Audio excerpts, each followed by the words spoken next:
Hello, this is Dr. Lewerenz at Longevity Health Institute here in Rochester, Michigan.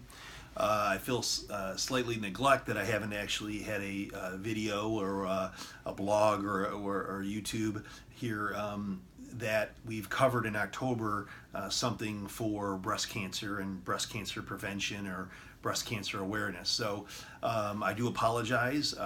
This is going to be very, very, very informative. I would love you all to share it with friends and family and people you may know that potentially may be higher risk because of family risk factors and or maybe just concerned about their overall well-being and health.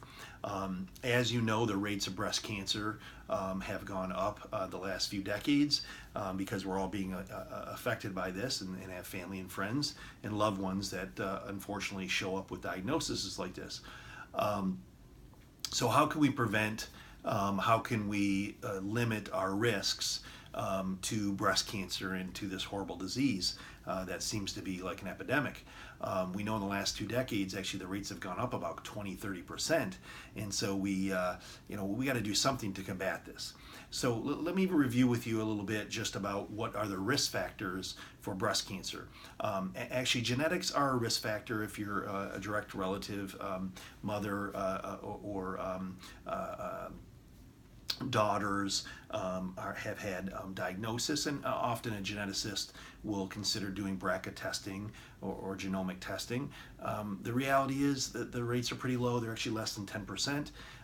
And even if you have a gene that's positive for breast cancer or ovarian cancer risk, truthfully, you can modify that. There are modifiable epigenetic things you can do that will not necessarily mean that you'll have breast cancer.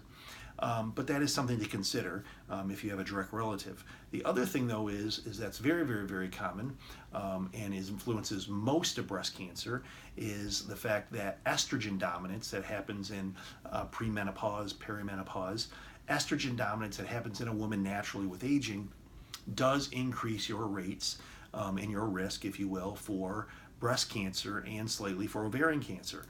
The reason is 90% of breast cancers are hormonally driven. High estrogens cause your liver to fractionate those good estrogens into bad estrogens, particularly an estrone type of estrogen, and those do influence breast tissue.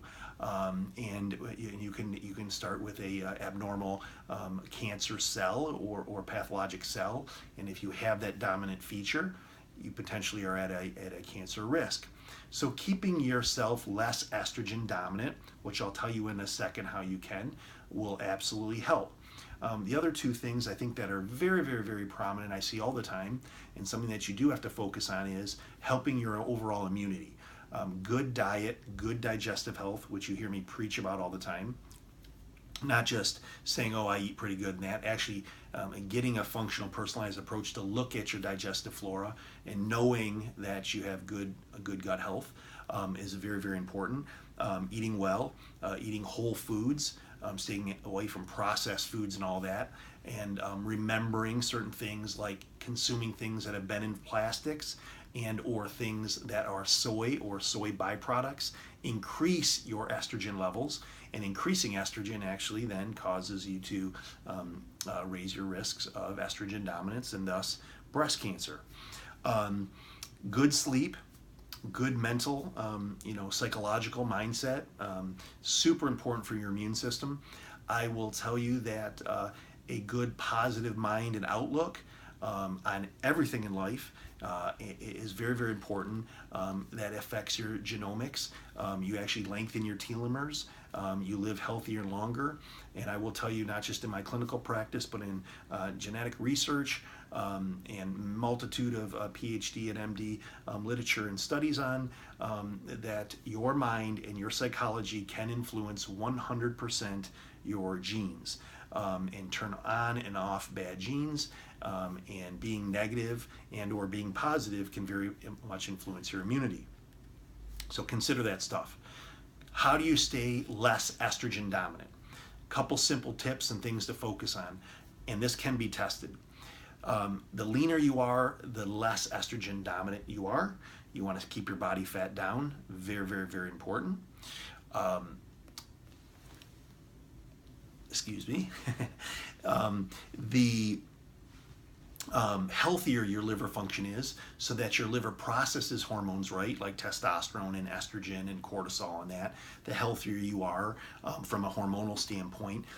So having a functionally healthy liver, detoxifying, methylating good liver is super important. How do you do that? Less alcohol, cardiovascular exercise, particularly like high intensity HIIT training, sweating, essentially detoxing, taking things for liver support that are natural, doing liver and digestive cleanses, super important. And one thing that I love is actually telling my patients to, in my age, middle-aged, 40s, 50s, perimenopause, and men even in that age, to stay less estrogen dominant. You can take a supplement that has diindomethane and indo-3 carbinol in it that actually helps your liver detoxify, or essentially methylate these bad estrogens. Nicely, it helps you can lose fat and lose weight too. We use a product here that's called Estroblock from Dr. Delgado. Wonderful product. You can actually find it on our website and on our Wellness Storehouse link on our website to order from. But an Estroblock or an estrogen detoxifier will help your liver and help your body stay less estrogen dominant, thus reducing your breast cancer risk. Very, very important. So diet, good sleep, good healthy immune system, good detoxifying immune system, and make sure that you do not remain in an estrogen dominant state ever. Hope this educates you and finds you well. This is Dr. Lewerenz at Longevity Health Institute, Rochester, Michigan. You can look us up on the web, longevityhealthinstituteinc.com, or call us anytime. One of me or my practitioners will love to see you and get you in and help out you or a loved one. Take care. This is Dr. Lewerenz.